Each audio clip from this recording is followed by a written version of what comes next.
Well, thank you so much, Camion, and thank you, Shayla, for that great Q&A. It's kind of terrifying to learn about what post-Roe world is going to look like, but it's also so important for us to hear from advocates so that we can prepare here in Minnesota.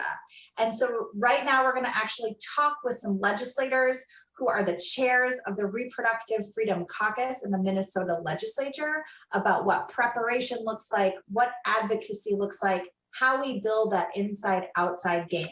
And just a note, we're kind of having a shifting panel because some organization organized a large lobby day today and legislators have to go to lobby day meetings. So we're going to have 2 people leave at 2 and another person come in at 2. So it'll be a shifting panel. With me now, I have Representative Athena Hollins, Senator Jen McEwen, and joining us shortly will be Speaker of the House, Melissa Hortman. So thank you so much for being here with us. We're just gonna have a conversation. Come off mute, we're gonna chat.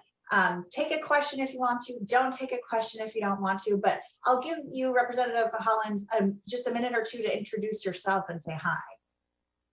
Okay, fabulous. Well, my name is Athena Hollins. Oh, wait, I'm going to interrupt you really quick, Athena, because we have interpreters. I talk really fast. I know you talk really fast, so we're going to slow down for them. Go ahead. Okay, I will be slower. So my name is Athena Hollins. I represent District 66B, which is the northern neighborhoods of the city of St. Paul. I am a lawyer, mother of 2, and a really strong advocate for reproductive freedom. And I'm so excited to be here today because this is it has to be one of our top priorities. As we look around at what's happening in this country, it is bananas. And we absolutely have to do more here. I think there is a notion that we are safe from any of these changes that might be happening, that we are a protected area, but the reality is these changes are coming for us as well. There are already legislators in the Senate, but also in the House, who are not in favor of allowing us the basic human health freedoms that we need as individuals with uteruses. And so my goal is to be a voice for those folks, and especially BIPOC individuals that are in the community, because we know they face even greater odds when trying to seek this sort of help and healthcare. And I'm just really excited to be here and answer any questions that folks have and talk a little bit about my priorities. So thanks for having me. Thanks for being here. And that was a great segue into my next part, which is if you have questions, please put them in the chat. It's to the right-hand side. I'll make sure to try to get to as many as I can. Senator McEwen, I want to come to you. Thank you for joining us. If you want to just introduce yourself. Yeah, I'd love to. Hey, everybody. It's a great honor to join all of you today for this discussion. I'm State Senator Jen McEwen. I represent Duluth in the Minnesota State Senate. This is my first term. I'm a new legislator.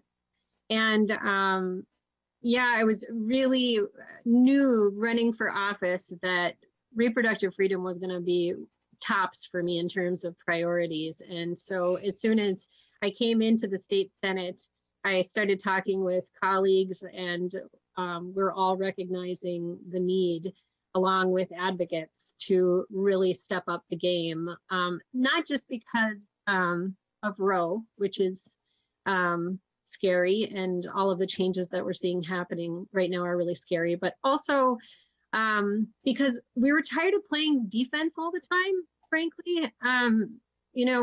Coming from northeastern Minnesota in particular, we had a United States representative for decades from the DFL party who actually identified as being anti-abortion and would sort of, and so we were here up in northeastern Minnesota, oftentimes told to kind of take a back seat on this basic freedom issue, this basic human right issue of how and whether we're going to prioritize our reproductive freedoms. And I think that sort of mentality over time has resulted in where we are right now, where in the state of Minnesota, we have all of these restrictions, and these rights and more are under assault throughout the country, and we're in a really scary place right now. I mean, we've been put back on our heels for too long. And so it really is time for us to take the reins and to move proactively on this, to be organized and allied actively with all of the advocates working out in community already on this, and to get some action on this. So yeah, really proud to join all of you and really motivated to work in collaboration and to create some positive movement here in Minnesota. Well, and Senator McEwen, you really touched on kind of where I wanted to go with this first question. In both of your caucuses, in the House and in the Senate, you both have anti-abortion members of your caucus. And Senator McEwen, you talked a little bit about being in that defensive posture and kind of, sacrificing this basic right for so long. Can you talk about what those, I know caucus conversations are confidential, but can you talk about like what it's felt like to kind of shift that stance and that mentality to be proactive and to be more out front and forward? What has that been like? How have those conversations gone? I think sometimes it is difficult. There are some growing pains, right? To shift this sort of framework that you're operating under, to change the assumptions about what's going to be acceptable now and what was acceptable before. And to say, these are basic human rights and we're not messing around about this anymore. And your feelings about a procedure are your feelings, and that's fine, but what we're talking about are people's basic human rights. Are you or not? It really is, and I think we have to sort of boil it down to something that is really sort of a simple ethical decision for somebody to make. And because I do think that there is some gray area in the sense that there are people who like to consider themselves to be so-called like pro-life, that propaganda that is put together. And all of us consider ourselves to be pro-life. I'm pro-life, we're all pro-life, right? But what we're talking about is basic rights to access comprehensive healthcare, reproductive healthcare for people and their decisions about their own healthcare. And if people are in favor of restricting that access, then they have no business like calling themselves pro-life or kind of trying to walk some kind of line that is going to result in people being hurt and has already resulted in a lot of people being hurt. So it's tough, I'm open to conversations about it, and I think we should keep talking about it within our parties and within the party and within our caucuses. But I think we need the pendulum to swing the other way. Like we've been being pushed, and now I think we're in a space right now where we need to make a big push back. We need to start seeing some pro-reproductive Republicans emerge. I like to see things flipped on their heads a little bit in terms of that this is just a basic standard for the Democratic Farmer Labor Party in Minnesota, that you recognize that these are basic human rights we're talking about and that you are going to, and then that we move that pendulum the other way so that we actually see some pro-choice, pro-reproductive freedom Republicans emerge from as well. So those decisions, it's hard. I'm not going to dress it up to make it seem like it's not hard. It is. Yeah, and I think I served with the last pro-reproductive freedom Republican that was in the legislature, Representative Dario Anselmo. Representative Hollins, tell us a little bit about what that's been like in the House. Yeah, I mean, I think very similar to what Senator McEwen is saying. It is an uphill battle, and it's not one that we are shying away from necessarily, but it is tricky to continue to push for these rights, like Senator McEwen was saying, basic human rights, healthcare, things that are just fundamentally, we believe, are things that human beings deserve to have, while also respecting the fact that people have different religious identities that might prevent them from going one way or the other. But I mean, I went to law school at a Catholic law school, so I'm used to having these conversations. And I think what it really comes down to is this is part of religious freedom. Like in the same way that we don't encroach upon your religious freedom and rights to decide the things that you want to do, you should not be encroaching upon our freedoms to be able to do the things that we think are right for our bodies. And so I don't think it should be a difficult conversation to have, but I think it ends up being a difficult conversation, especially as we,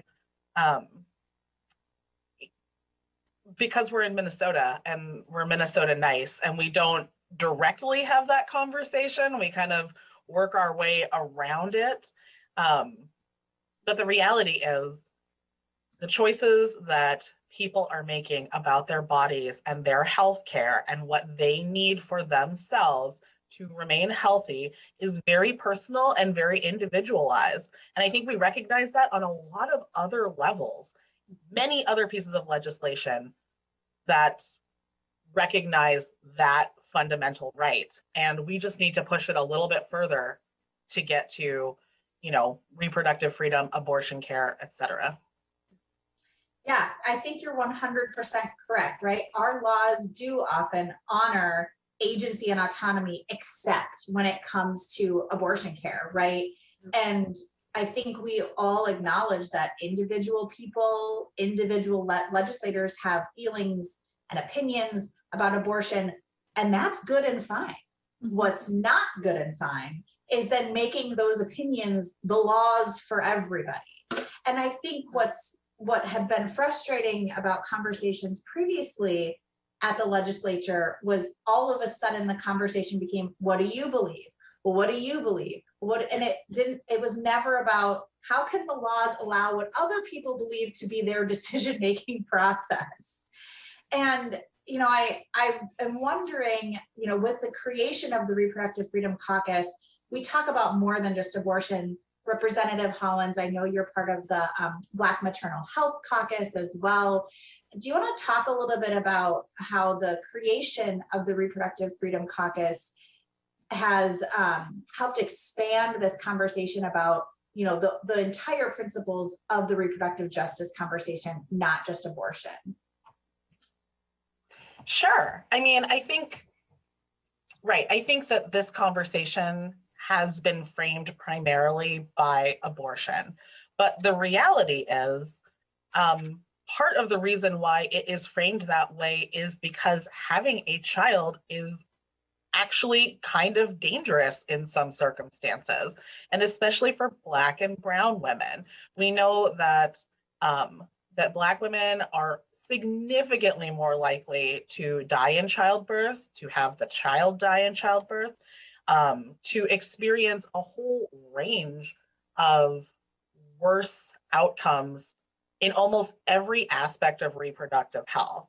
From ovarian cancer to breast cancer to birth. It is across the board in almost anything that you can think of. There is this discrepancy between the outcomes for white people and for Black people.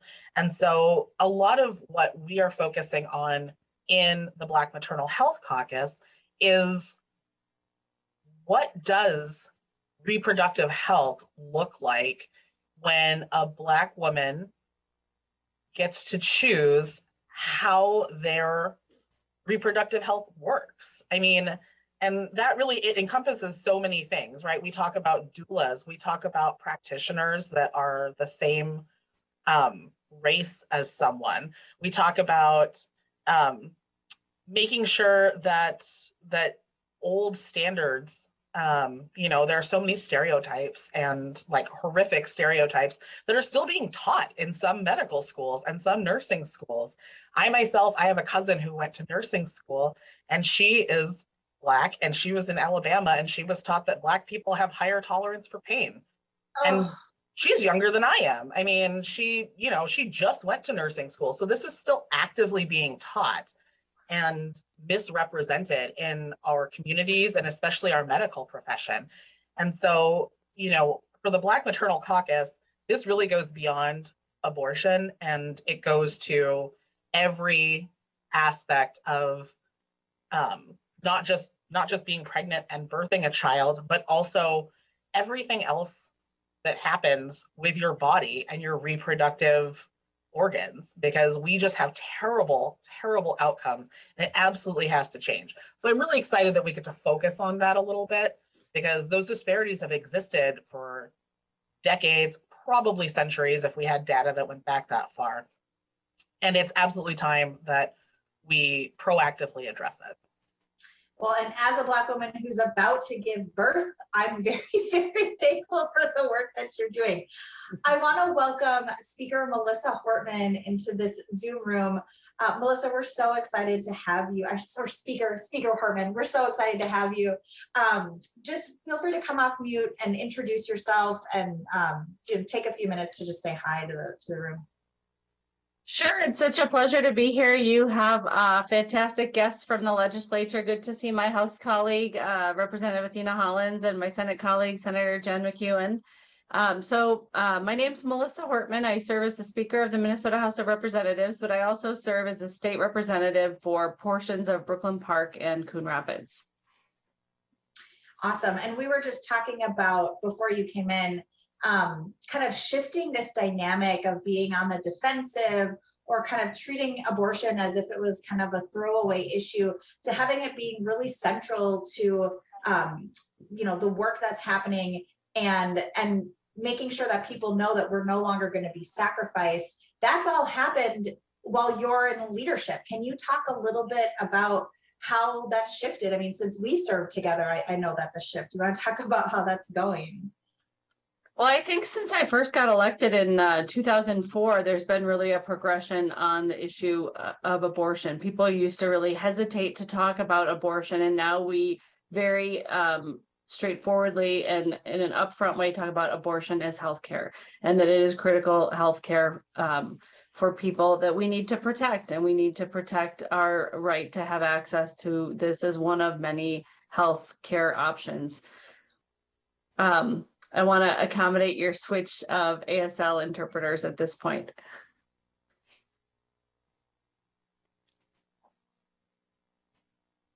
You're good to go. And so we have been fortunate at the state legislature to have champions on the choice issue for my whole legislative service. Right now in the House, probably one of our strongest champions is Dr. Kelly Morrison. She has been phenomenal, and it helps a lot that she's an OBGYN. She's deeply familiar with the circumstances where choice really matters to people, and the difficult decisions that they have to make. So as we are looking, at we have redistricting, there's shuffling going on, people are running for different things, people are retiring. What do you think the agenda for the Reproductive Freedom Caucus and this work looks like over the next 2 to 5 years? What are some ambitions? What are some goals? This can be for anybody, but I know that both you and Representative Hollins have to leave at 2, so feel free to start us off. I'll be really brief. This is everything going into the 2022 election. So I don't know if it's okay to talk about politics in this space, but really what happens in the political arena determines what happens in the policy arena. And if we don't win elections, then there's certain policy work that's off the table. When we're counting votes to see how many votes we have to pass a bill, that number is really set in the election, the previous election. So when we're counting, do we have 60 votes to pass this, that, or the other? Well, whether we have 68 votes or not is determined by which voters showed up in the last election, which candidates ran for office, and how hard they worked and who supported them. So in 2022, I think that choice is going to be a central issue in almost all of our House campaigns. We know that in greater Minnesota, as well as in the metro area, people value choice. They think abortion should be legal. They think that people should have the option to choose this form of healthcare. So I am unfortunately very confident that the United States Supreme Court is going to overturn Roe versus Wade in June of this year, if not sooner, and that the state legislature in Minnesota and the state governor will determine whether people in Minnesota have the right to make a full range of reproductive healthcare choices. And I'm even concerned now after watching the some of the confirmation hearings that contraception and marriage equality are at risk. Yeah, I can tell you from working at a legal organization, that is next. That's what's coming. It's our access to contraception, or the right to access contraception, and then marriage equality. Once they've, banned abortion, that's what are they going to do next? Ban marriage equality or interracial marriage, which is the product of one. So excited for that. For both my marriage and my parents' marriage to be invalidated all at the same time. Senator McEwen, Representative Hollins, I guess one question I want to just expand on too is that recently there was a poll that showed about 19% of Americans seem to be aware that Roe v. Wade is in danger, which means a whole bunch of people are not. Are you finding that people, your constituents, are aware of this? Do you feel like you're preparing for it, to talk to them about it when it happens? I mean, how do you feel like you're ahead, behind with them? Did you want to go ahead, Representative Hollins? No, you have to leave sooner than I do. Oh, sure. Yeah, I can talk about that. I do get a fair number of emails and communications from constituents who have concerns about this. And I'm really lucky to live in well, to me, I'm very lucky to live in a really solidly blue district where the individuals in my district have no problem expressing their strong preference for reproductive freedoms and for abortion rights in particular. And so I feel like I love my constituents. I feel like we're really on the same page about everything, and they are just pushing us at the legislature to be as loud as possible and to be as proactive as possible when it comes to these sort of protections. So I don't feel like I'm behind. When you said that 19% statistic, that shocked me. Mm-hmm. That's disturbing. I would say definitely my constituents are ahead of the curve, I guess, which is good. But I think translating that awareness into action and to mobilization and organization is really what we need at this point. I know, since this is your lobby day, you've said this statistic probably a billion times, but right, like 70% of Minnesotans are in favor of abortion care.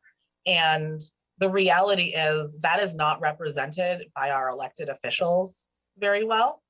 And it's certainly, I think a lot of people don't realize that. A lot of people feel like it's a 50-50 split, and it's just not. And so the more we can do to push out that narrative and confirm for individuals, even people in solidly blue districts, that this actually isn't a very controversial idea. This is something that the majority of Minnesotans can get behind and want to work for. And we can build coalitions within the inner cities, the metro area, and out to greater Minnesota. I think that helps people feel more empowered and more likely to engage with their elected officials on this issue. Senator McEwen, do you want to answer? No, I mean, that was said so well. Same in Duluth, and I'm also really lucky to represent a district that's very solidly blue and very much echoing what Representative Hollins said. What I'm hearing from my constituents is more recognition than that statistic would reflect. So I hear it from a lot of people that I talk to. They're really worried about Roe v. Wade being struck down.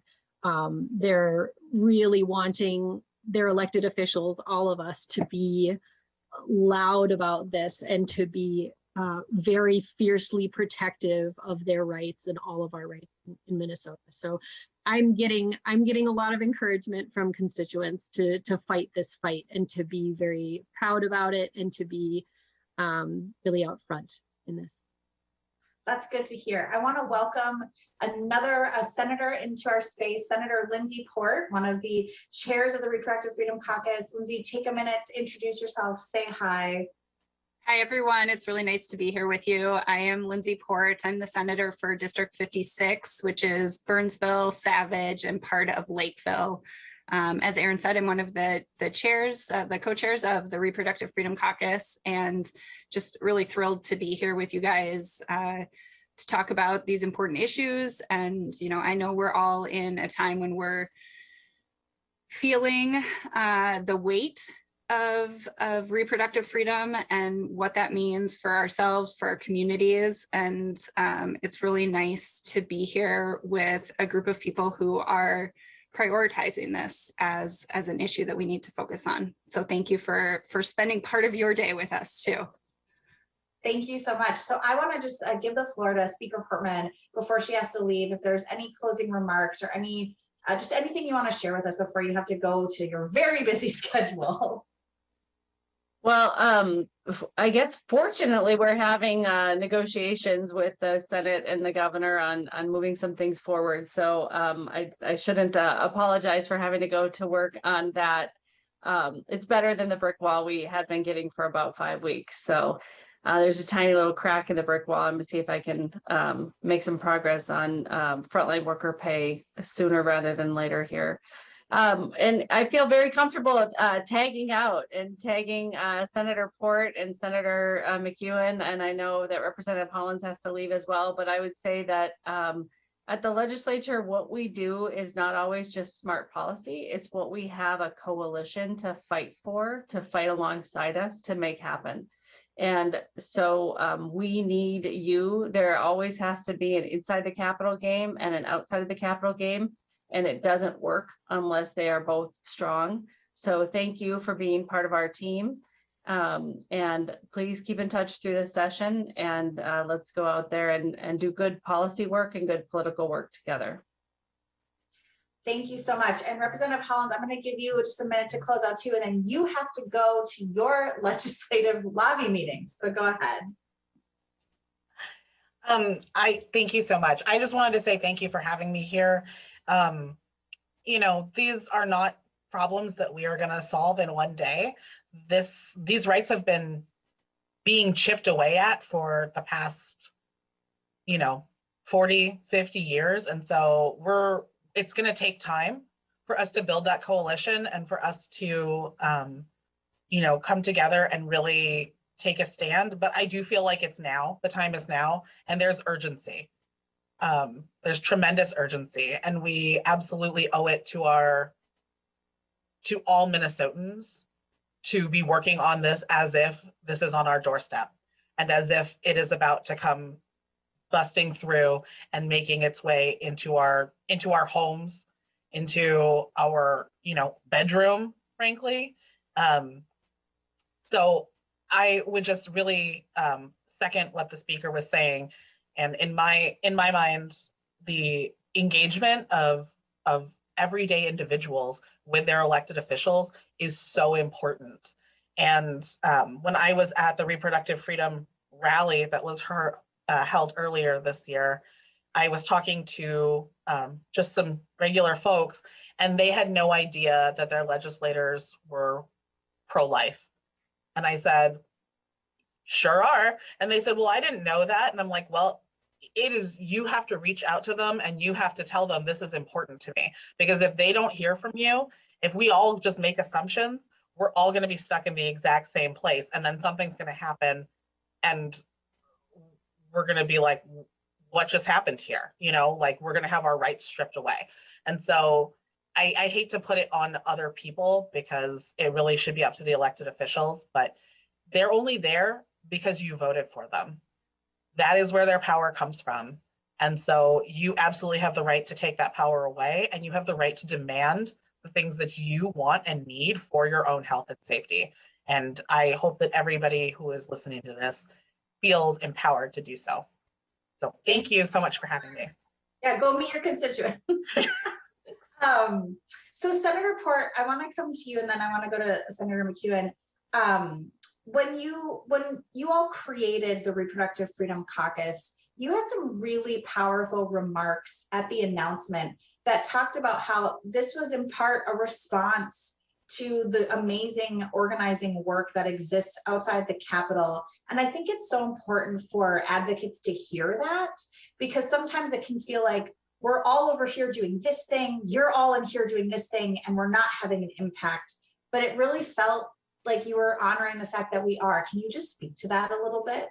Sure. Yeah, I mean, that was a huge driving force behind it. We, as Speaker Hortman was talking about, for anything to move in the legislature, there has to be both an inside game and an outside game.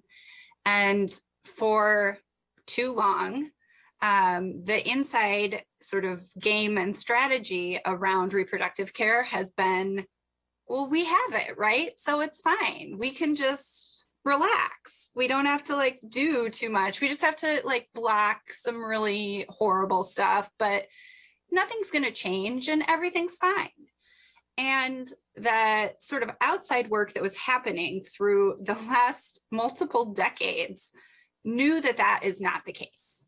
There are very real barriers to receiving reproductive care right now in Minnesota. And we know that those are only going to ramp up as people lose care across the country. And so connecting the folks inside the legislature who know that we have to fight on this issue with the people who've been doing this work on the ground in community for decades is a vital piece of that. And really, one of the pieces that really stood out to me is we talk a lot about equity. We talk about care for everyone, but we know that reproductive care, along with all sorts of healthcare, is less accessible to people of color. And there are women of color who have been fighting and clawing for care for their communities. It's true in the Native community as well, that those folks have been working so hard for so long to make sure that their communities have access to care. And we were kind of just content to let them do that. But it meant there's a whole infrastructure already built around the state, connecting communities, connecting, folks who care about these issues. And it's our job, and this is a real focus behind the Reproductive Freedom Caucus, to not take over that work, but amplify it. It's our job to lift it up, to amplify it, to show that solutions exist to making sure everyone has access to reproductive care. We know what it's going to take because people are already doing the work. And so it's just really the Reproductive Freedom Caucus's goal to lift up that work, to acknowledge the barriers that all these folks working on these issues have already found and fix them. If we just sit in our little Capitol bubble and pretend that we know all the answers without connecting with the people who are on the ground doing the work, we're not going to solve the problems. But luckily, those people are there. They exist. They have been doing incredible work for a very long time.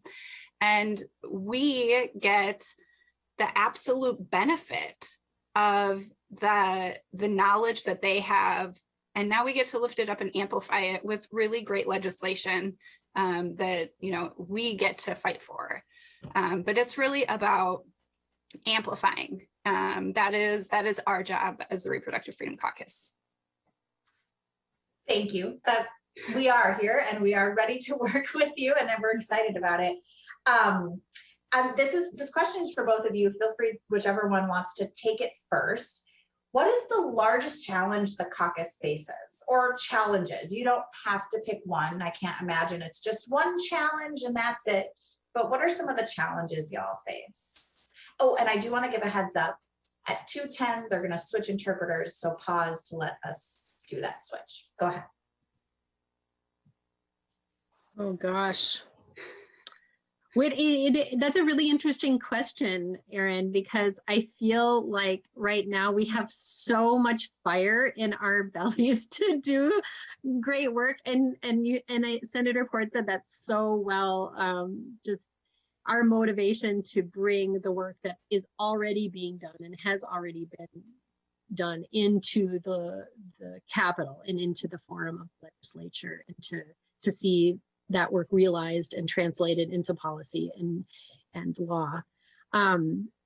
You know, it's hard to say what is our biggest challenge right now. I mean, obviously, the Republican Senate is a huge barrier to what we want to accomplish, but it's also, you know, we formed this caucus having come in, and many of us involved in the formation of the caucus and leading the caucus are new legislators, sort of with that fresh energy coming in. And we knew that we would be in a minority. We knew, you know, we're in a minority right now, and we have to kind of deal with that. But that was also one of the motivators, right? We kind of see where we're at, and we say enough is enough.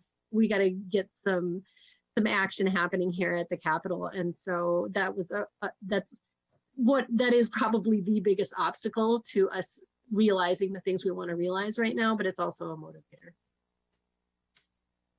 Yeah, I'll jump in and add that the, you know, several decades of not a lot of work around this issue being done at the Capitol is like really deeply rooted in the Capitol. And it has led to sort of almost apathy about the issue.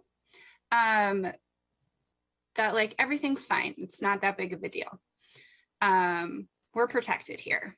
And, you know, even with the Dobbs decision coming down and real risk for reproductive freedom, some of us that has like wholly motivated into, you know, supercharged champions that are just like very, very focused on this and are feeling not just energy around it, but like rage around it. And but that is not universal. And so, you know, part of our work that feels frustrating at times is bringing folks who are with us, you know, in their support for choice on board to, this isn't just a thing we can quietly say we support. We actually have to make it a priority. And that has been, to me was sort of an unexpected challenge. It probably shouldn't have been, but was sort of an unexpected challenge that, you know, we're definitely making movement on, but it's part of why we had to, like, why we formed a caucus, because we needed to like lift up the urgency and push this to be a priority. That's so real. I think, you know, I'm getting questions in the chat too. And one of the ones that came through that I think is just, it's a really good question, and the answers are stinky. If a large majority of Minnesotans and Americans are in favor of pro-choice legislation, how is it that these bills aren't passed into law? What is stopping them from becoming law? There are too few women in office. I'm just gonna like lay that right out. There are too few people who can have children, people who need to access reproductive care. There's too few of us. And in the Minnesota Senate, we're losing. Can I pause you, Lindsay? Yeah. I'm just gonna pause it just to get the interpreter pinned. But don't lose your train of thought. I won't. Awesome. Go ahead. Yes. We're going to lose 8 women in the Minnesota Senate this year due to both redistricting and retirement. Now we're going to gain some back for sure, because we have amazing like women running all over the state, but there are not enough people with uteruses in elected office. And that is a huge problem for moving these issues forward. I will not even, I won't go into the detail, but like people do not know the like biological realities of what half the population goes through and what kind of care they need. And it's a real problem for passing legislation like this. That is, so, you know, I was a member of the House, and in the back room, like in the back chamber, there's 2 bathrooms. And if you, it's like frosted glass. And if you still look at it, it still says men because there were 2 men's rooms behind the chamber and no women's restrooms. Oh You my could just see gosh. it was still etched. What about you, Jen? What do you think? Yeah, that's a great question. And I agree with what Senator Port said. We need more women in office, absolutely. But I guess I would add on to that to say that I think that there are a number of factors that have led, this is sort of one of my pet arguments to make, but I think it fits in here, is that we have seen over recent decades, I think a lot of it has to do with the type of money that we see in our politics, and the sort of entrenchment of power that happens at the Capitol, that you have an environment where there's a real resistance to what is seen as sort of rocking the boat, especially within our DFL party, within the party that's traditionally the pro-choice party and the party who's going to protect access to abortion and reproductive health care. I think there has been this sort of apathy in many quarters that it's like, why would I take on this fight that is going to rattle everybody's cage, and it's going to upset a lot of people, and I might make enemies, and I got to use political capital, and they have other things that they want to work on, and that could be fine if you didn't have an opposition that was on the march actively fighting to try to take away people's rights.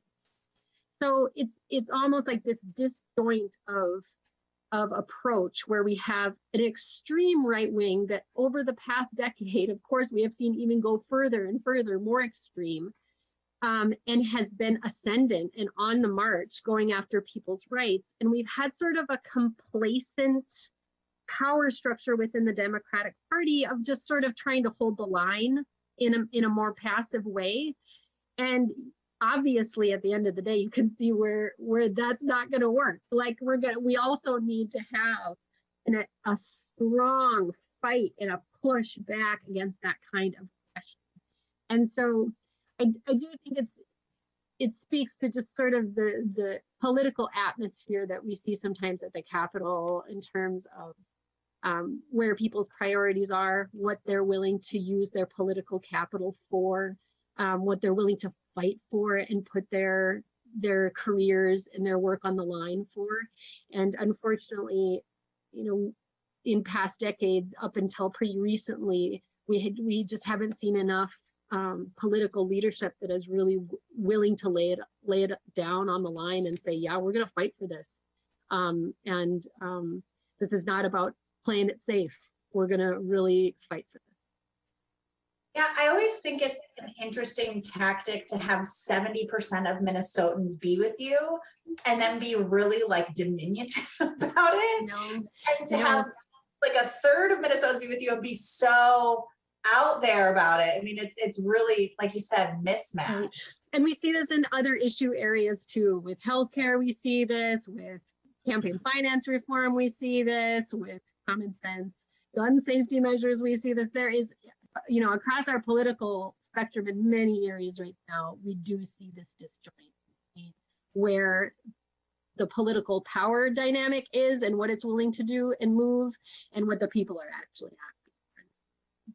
So unfortunately, this is one of these basic freedom issues that it's really, really dire when we have that disjoint between the people and people in elected office.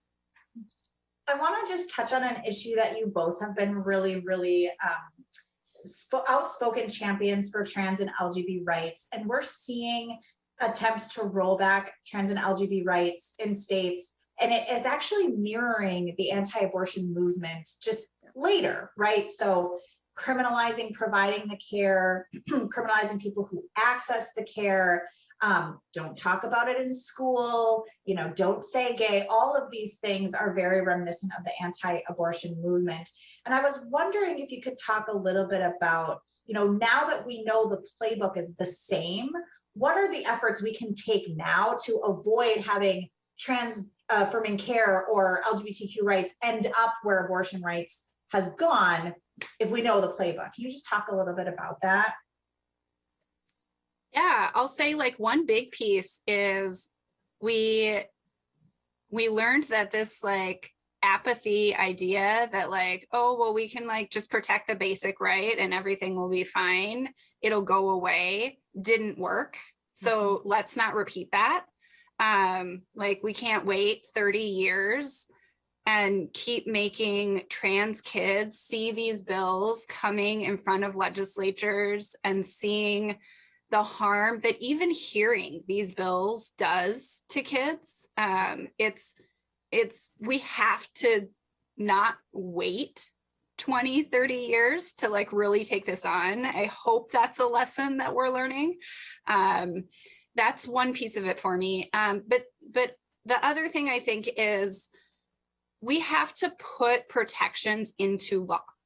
We cannot say, well, yeah, it's covered under, the right to privacy or the, this right or that right. We have to actually enshrine protections for all people to be their full selves and receive the care that they need to be their full selves.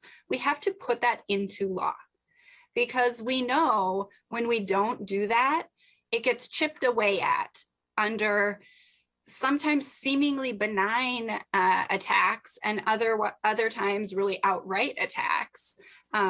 Just we don't want to talk about it can sound reasonable to some people, but it's really, really harmful. And those kinds of attacks, if we had solid protections for people in the law, it would help us to prevent those attacks that just chip away, not just at access to care and the right to play on a sports team or use the bathroom that matches your gender that a 9-year-old kid should not have to worry about. All of those pieces, but they are attacks on people's humanity, and they are really, really harmful and dangerous, and they result in children in our country feeling forced to commit suicide, feeling like they don't have a place, that they are not good enough, that something is wrong with them. And if we don't put those protections into law, those attacks will continue. And I don't want to cut you off if you had anything to add. You gave such a powerful speech on the Senate floor last session in defense of trans kids. And I just want to thank you both for being champions of reproductive freedom and for trans and LGBT rights. They're so interconnected, right? Yeah. Gender freedom and bodily autonomy. It comes from the same root. And it's why we're fighting the same opponents. Since a lot of these attacks do center around youth, I heard this really great quote the other day that children don't lack intelligence, they lack experience and wisdom, but they don't lack intelligence. And we know that in Minnesota, minors can consent to a whole host of healthcare procedures. They can give birth, they can get pregnant and give birth without notifying their parents. They can access STI treatment or substance use disorder treatment and so on and so forth. But abortion is actually carved out of that. And there was a question in the chat talking about work to expand reproductive freedom to youth and accessing abortion care because we have 2 parent notification requirements. Do either one of you want to talk a little bit about that? I'm still inspired by what Senator Port just had to say a minute ago. She said it so beautifully and in such a moving way. I just think, it really does cut to this idea of respecting people's humanity.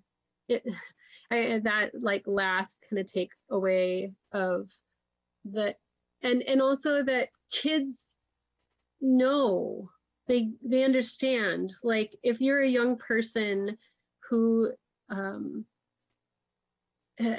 finds themselves that they're positively pregnant and you have to make a decision about what you're going to do, and then you have to run through these hoops of having to notify both parents and who knows what your circumstance might be. You might have a very negative or even abusive relationship with one of those parents that you have to give this notice to, and then a whole can of worms opens up that you're going to have to deal with.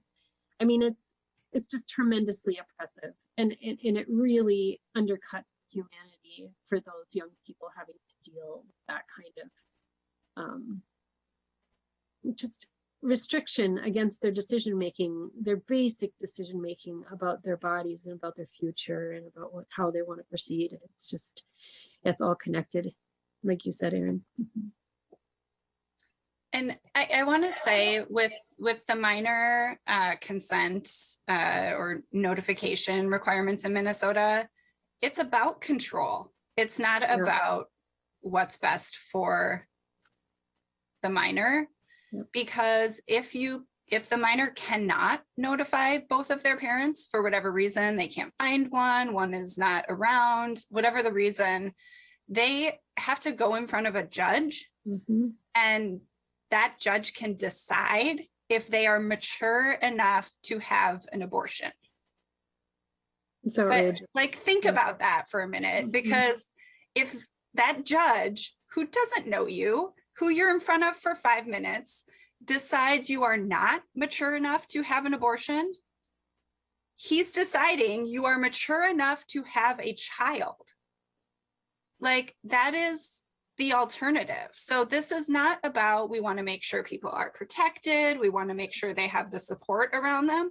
We could do real work in funding support around, underage children who become pregnant. We could do support around that. We could do support around new mothers who choose to have children. That what supports are they receiving to raise those kids in safe and healthy communities? We don't do that. This is about someone choosing for young women, girls, what their future holds, what their future entails. And it's someone else deciding whether they are mature enough to get an abortion, or if they're not, being forced to have a child. It's wild. It defies logic. And I think most people don't know that. Like, this is one of the things that, again, Erin, like, to lift up the work of Unrestrict and the coalition. I was very plugged in to these issues, and I did not know all the restrictions on accessing abortion care in Minnesota. People don't understand all of the barriers that are put in place and the work that we need to do to tear those down. I think it's becoming, because of your work, because of the urgency around the Dobbs decision, like, it's becoming more topical. But we have real work to do for people to understand the real barriers that face access to care for people in Minnesota. I think it's important to note that this is why, our keynote speaker, Camion Connor, talked about destigmatizing abortion care. Part of the reason that people don't know is because so much work has been done to implement these barriers and then make stigma around abortion so great that people don't even want to talk about the barriers they've experienced. They have to, face protesters and hurdles, lacks of support, and, coverage for payment and all of these things. And then you hear these shameful things from crisis pregnancy centers, the state mandated lecture that your provider has to give you. You leave, you're meant to feel bad. Even if you felt good about your decision and had a good experience, you are meant to leave feeling badly. And so the last thing you want to do when you have, pain around any decision you've made is go out there and be like, let me tell you about this horrible experience that I've had. And that's the point of these protesters and the point of the shaming. And so, I admit too, I didn't know until I started this work, and I was a lawmaker who didn't even know all of the laws. So I just want to thank both of you for being the champions that you are, for leading the Reproductive Freedom Caucus, for being out and proud champions. I'll give you each just a minute or two to close out if you'd like to. We're just so grateful for the work that you're doing. Senator McEwen, I'll go to you first. Sure. Well, thanks so much for having us. It is such an honor to work in coalition with the Unrestrict campaign and all of the advocates throughout the state and regionally who've been working for a long time, as we've been talking about, to work to improve access and now the fights that we're involved in right now. And it's just our honor to be able to bring that fight and to bring that information and all of that work into the legislature and try to see some movement on policy and some movement on legislation. So thank you so much, everybody, for everything that you're doing. It really keeps me going to know that you're there and that you're doing the work and we're all in it together. And yeah, thank you. Thanks so much. Thanks for having us. Thank you. Lindsay, to you. Yeah, thank you everyone for taking part of your day to, to focus and hear about these issues. It's so important. We are in partnership with you. We want to stay in partnership with you and only grow our coalition. This work is vital. To Erin's last point about, we hear all the negativity around it. Maybe you guys talked about this earlier, but I want to lift up, there's a show on Hulu called Shrill. And there is an episode about Annie, the main character, getting an abortion. She thought she could use Plan B, but Plan B doesn't work if you're over a certain weight, which is another barrier to care that people don't know about and people don't understand. And it's such a good episode about, she understands the decision she's making. She's made it. It's not a weighty, painful decision for her, but it's still about, she has to fight for access. The thing she thought would work didn't work. She needs to find, go receive a procedure. And that is why the full spectrum of reproductive care is absolutely necessary. And that's why we have to build a strong coalition. So just like honored and humbled to be a small piece of that with you all. I'm excited about the work that we're going to continue doing together. Thank you for having us. Thanks so much for being with us today. Enjoy your weekends. You too. Thanks. Thank you. Thanks, everybody. So I'm going to close us out on Restrict Minnesota. This has been one of the most successful lobby days that I've had the pleasure and privilege to participate in. Say that 3 times fast. I want to remind everyone that we have a feedback form that will be coming to you. So please make sure you fill it out so that we can make every lobby day in the future the best and most successful with your feedback included. And then we know that we mentioned it during our activity, the hustling through the hoops of healthcare, but we are collecting stories from folks. So Yolanda will share that link in the chat. Please make sure to grab it and share any stories you have, whether it's using a fund, visiting a CPC, or accessing abortion care. I want to give a huge shout out to the Unrestrict Minnesota partners.